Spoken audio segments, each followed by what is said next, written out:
चाची को होता, देखो ढेर ही काफी को होता।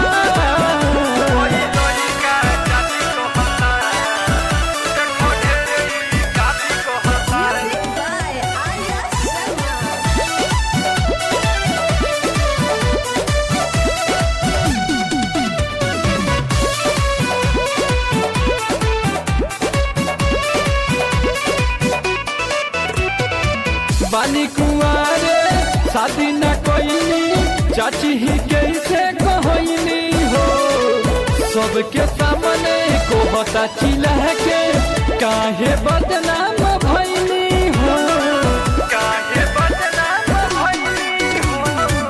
बानी कुआरे शादी न कोईनी, चाची ही कैसे कहनी हो, सबके सामने को बता चिल्ला के काहे बदनाम भईनी हो।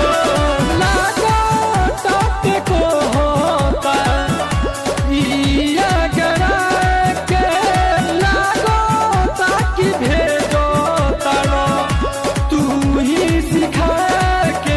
होई लोई का चाची को होता, देखो ढेर ही काफी को होता, अपना मौसी के चाची को होता, देखो ढेर ही काफी को होता। चाची को होता, देखो ढेर ही काफी को होता।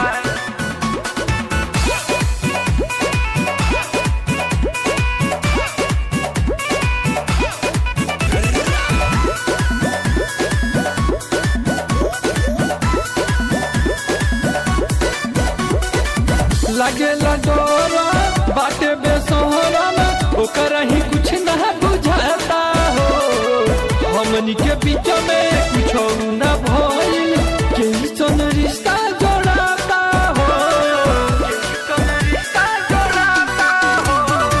लगेला डोरा बाटे बेसोहरा में, कुछ नहीं ओकर बुझाता हो, हमनी के बीच में कुछ न भइल, कैसन रिश्ता जोड़ाता हो।